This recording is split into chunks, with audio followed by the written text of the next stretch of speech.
Welcome back on the AM show. We talk energy matters now. It's something that concerns you, it concerns me, it concerns all of us.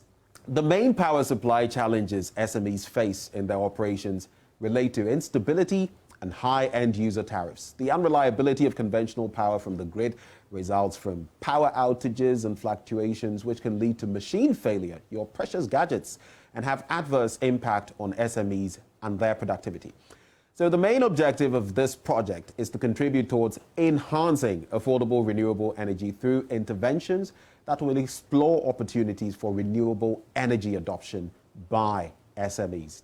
So we're going to give you some energy conservation tips on the show today. We'll bring you some infographics on that. But joining us for the conversation, Policy Lead Climate Change and Energy Transition. I'm talking about Charles Ofori. He joins us from ACEP, the Africa Center for Energy Policy, and also Silvana Zuana, who is a policy analyst with ACEP. Lady, gentlemen, good morning. Good morning, Bernard. Thank you for joining the conversation. So let's start from here. We're talking energy and how to conserve it. And of course, we're going to discuss it not just from the standpoint of SMEs. How about the person who doesn't own an SME or isn't in there? Surely. Individual levels as well. But what is renewable energy in the first place? Charles, I'll start with you. Okay, basically, renewable energy is just if you could as the speak name, up a bit. As the name goes, energy, the form of energy that is renewable. So energy that we can actually trap from some of the natural occurring things in life. So the sunlight, the wind, we have the geothermal from even water. And these things come and then they are mostly renewed. They don't get depleted. So as we trap the energy from it and use it to power gadgets, power equipment, and we continue to generate electrical power from them. Because of the fact that they do not deplete, we tend to call them as renewable energy. Okay, so interesting dynamics there when it comes to renewable energy. But what would you say sparked, this drive? Maybe I'll throw that to you, Silvana. This entire project that ACEP is embarking on. What triggered it? Okay, so as you rightly said at the beginning, we have power sector challenges in Ghana that has to do with reliability and then the cost. But we have found renewable energy to be cheaper in the long run. And so that is why we are advocating for this. So this project is actually in partnership with GIZ. And so we are trying to help SMEs adopt renewable energy for their operations. Right, and very interesting because we have loads of those in our country, the SMEs and their contributions. If we're all able to save power, the dynamics would be different. But let me come back to you, Charles. So renewable energy, SMEs, and all of that. And ACEP has decided to embark on this drive. Do we have any statistics, any information, for example, about how renewable energy or how sustainability conscious we are in this country, even as far as SMEs are concerned? Do we have any statistics based on which you felt, let's embark on this drive? Okay, so generally there are no official statistics that cover such issues. But what we see generally is that the level of renewable energy, and here I'm talking about small scale hydro and then solar and other wind renewable energy generation sources or technologies. The value of those, the amount of those technologies in our mix, that is the national electricity mix, is quite low. I mean, we have about 36% hydro and over 60% thermal, but we have less than 1% renewable energy within our energy mix. So wow.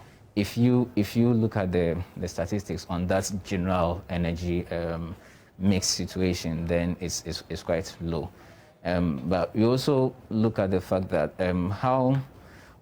whilst we wait for government to increase the level of renewable energy within its energy mix, what can SMEs also do in their own small way in contributing to these effects of climate change, and also importantly making a business case for them to see whether some of the challenges that we face when it comes to affordability and reliability of power supply, what role will renewable energy play in such an instance? So we set out to identify the benefits that renewable energy will bring to an SME, and then provide an avenue for SMEs to adopt these energy sources. And when we say adopt, you don't necessarily mean a full-scale transitioning, but some level of incremental transition where you have some gadgets within your systems being powered by renewable energy sources and other equipment being powered by conventional sources. And I think that is the way to go. Right. So we'll look at some of those mixes so that, yes, you could have the conventional sources, you could have your backup sources like solar and the rest. But why is it so important to be energy efficient in the first place? Why energy efficiency? Because, look, the Ghanaian example might be one that lends credence to the conversation we're having. We've experienced times when we had extended power outages. Even now, we're going through some of it with some explanation. But in other parts of the world, maybe someone might be thinking, why do I even need to be energy efficient? Charles, what would you say to such a person? I believe that if we are energy efficient, all of us contribute towards the goal of ensuring a sustainable environment. And beyond the reduction in cost, I mean, someone may also say that saving a few kilowatt hours of electricity will not really give me a significant cost saving. But if each person or each household or each SME is able to save a kilowatt hour of energy even per year, and we multiply, the multiplier effect is huge. It's going to really significantly reduce the amount of CO2 emissions that is really being emitted into the atmosphere, and also help sustain our environment. And this is the environment we have, and we need to preserve it. Okay, so basically, by being energy efficient, we also sustain our planet. Surely. Because whatever we do here has consequences, not just for us, but for the entirety of the planet. Let me come to you. So when it comes to all of this bit about energy efficiency, the question is, how do I know whether in my business, in my home, I am being energy efficient? How do I know? I guess for some people it's just, oh, this is what we've always done. We leave the TV on, we do this, or we turn it off. But how do I know? Okay, so energy efficiency, it has to do with a behavioral attitude as well. Okay. And mostly that aspect, we will term it as being energy conservation. So based on your behavior, how you treat your appliances, whether you leave them on, whether you turn them off, all of those are indicators of whether you are being efficient or not.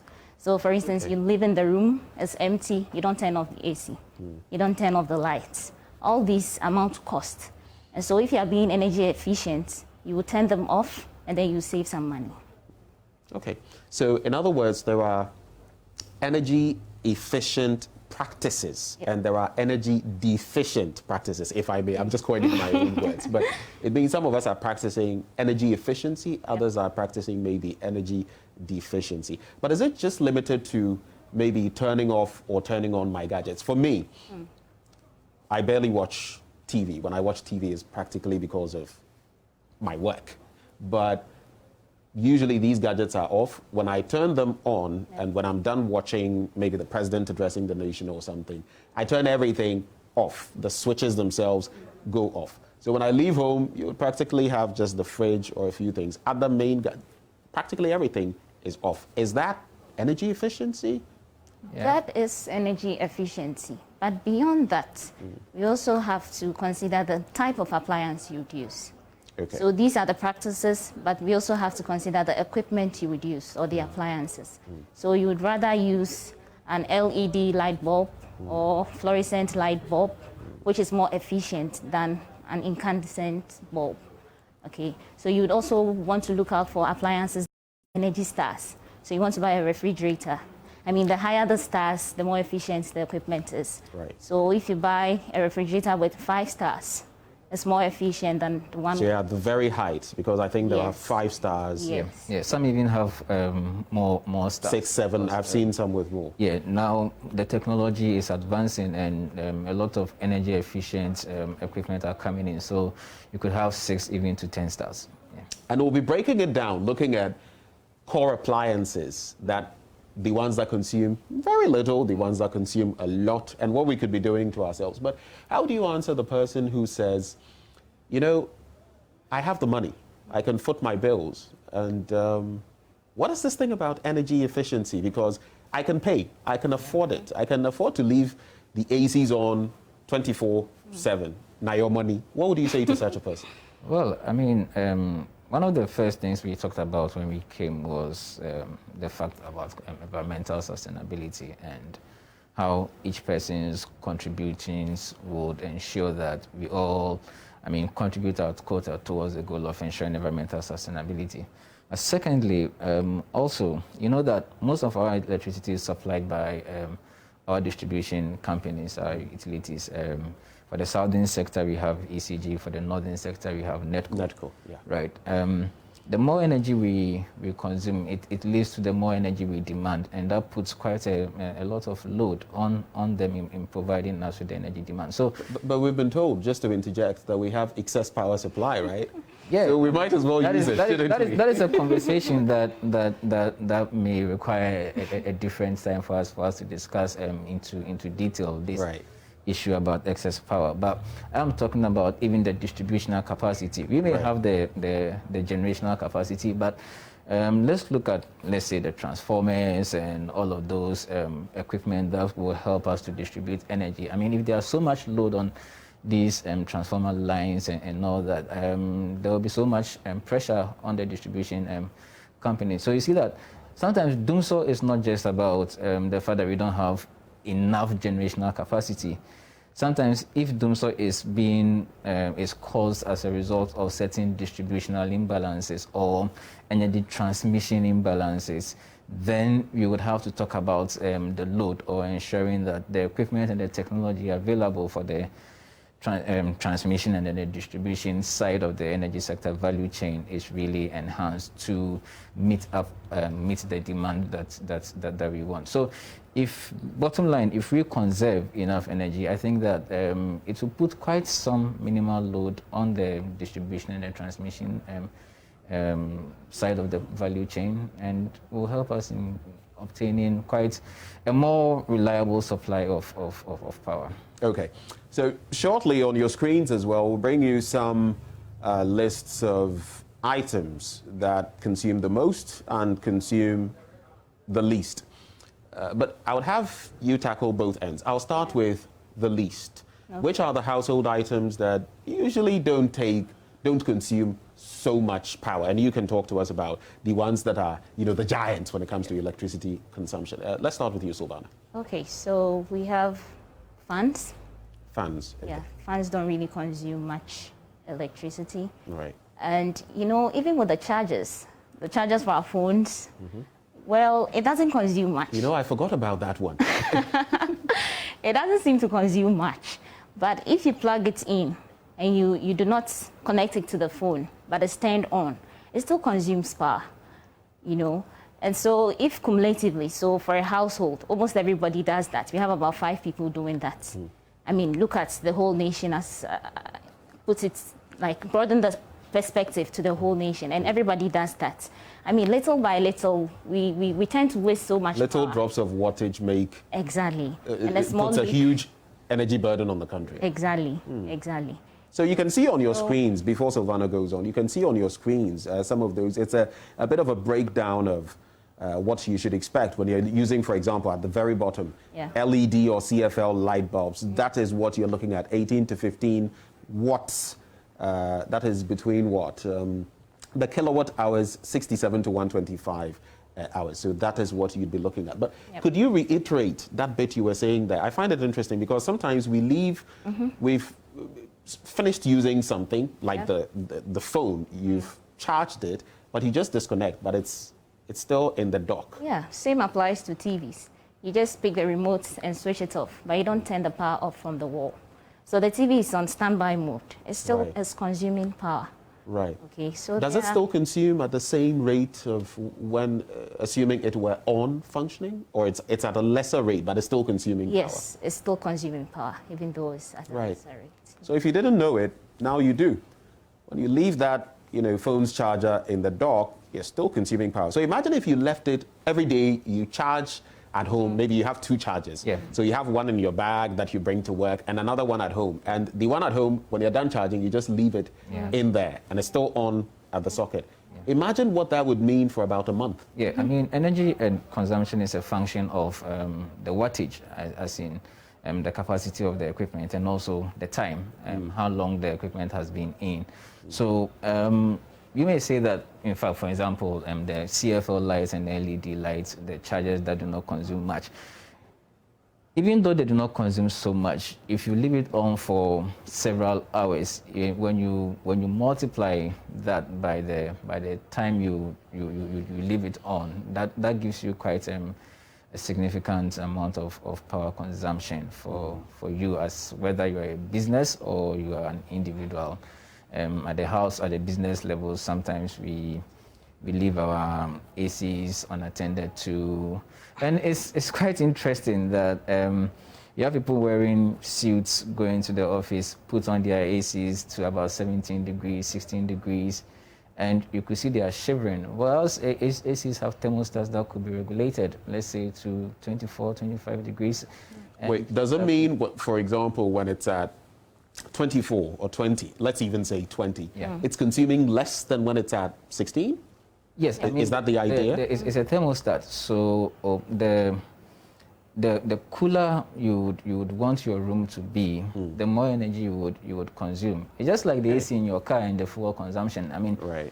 the higher, the cooler, the more you freeze your car, the more you consume fuel. Or also Yes, I know. Right.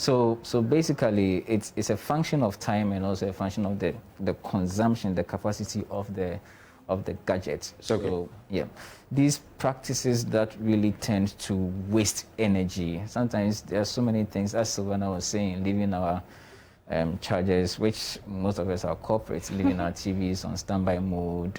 Sometimes we charge overnight, and these chargers usually take 2 to 3 hours to get fully charged, but we sleep for on average 4 to 6 hours, and so that's an extra 2 to 3 hours always going yes into it. And even, I mean, this is even the device itself, you are not really taking care of it so well. I mean, these practices. So I suppose this could apply to laptops and the rest as well. Yes, it does. It does. Wow. So these things are very important for us to take note of. Okay, so are you done with the low-end gadgets? You spoke about fans, maybe phones as well. Which other ones are low consumption before I come to the high end?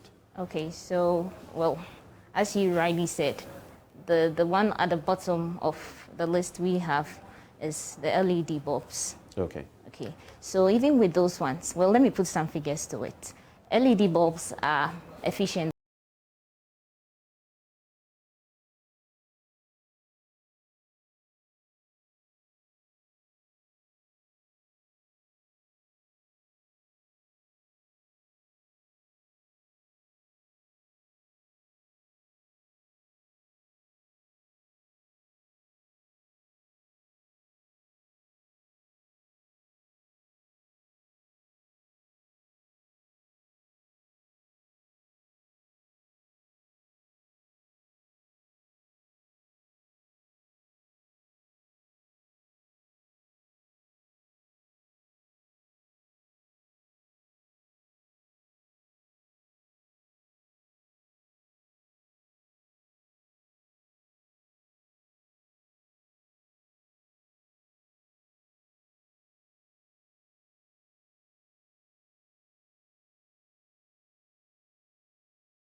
I think people do that You sometimes. know, and I have a friend, I didn't want to say this, but I think I should say it. I have a friend who has a photograph of everything in his fridge. So he takes a snapshot of what is in the fridge so that when he opens, he knows what to pick. He knows where to pick it so that he doesn't Whoa. stand by the fridge for so long, you know. That's interesting. And so, yeah, so these tiny or these little practices that we tend to be oblivious of, we tend not to be so conscious about. I think it's about time we started paying attention to those ones. And that can save you a lot in terms of your pocket. Let's wrap up with renewable energy, what we can do on the individual and collective level. Yeah, so basically, energy transition has come to stay, and renewable energy is really in the market. A lot of companies supplying renewable energy in bulk, and there are so many payment protocols that you can do in order to even pay for that. For a household who may not be able to afford, or for an SME that may not be able to afford, let's say, the perceived high upfront cost towards installing renewable energy, I think that you could start on a very incremental basis.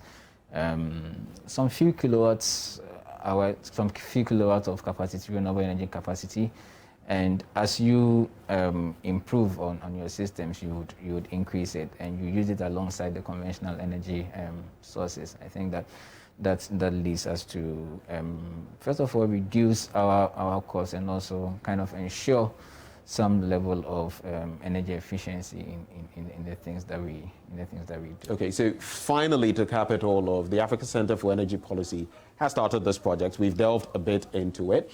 I just want you to finally remind all of our viewers about what this policy is. What should they be looking forward to? Yeah, so basically we would also be coming out with a guide for SMEs in accessing renewable energy technologies. You look at the market, you would look at the places where they can get some of these technologies. You look at some of the financial options that are available for them to adopt renewable energy. And we have financial institutions who have really cool green financing deals that can help them to provide this adoption. So we are generating a simple guide, very practical and easy to use guide that will be able to spell out all of these things. And it will be ready within this month, and I think you should. And it will be accessible to the SME. Accessible to everybody. This is ACEP GIZ collaboration, and I believe that it is going to be something that will be beneficial for SMEs, will be beneficial for individuals, and will also be beneficial for even the renewable energy market as well, for us to all promote and then ensure a more sustainable environment that we live in. So let's conserve energy and let's make our country, well, even in the pocket, let's make our country better individually and collectively. I'd want to say a very big thank you to Charles Ofori, Policy Lead, Climate Change and Energy Transition, and Silvana Zuana, Policy Analyst with ACEP. Ladies, gentlemen, thank you for joining the conversation. Thank you for having us.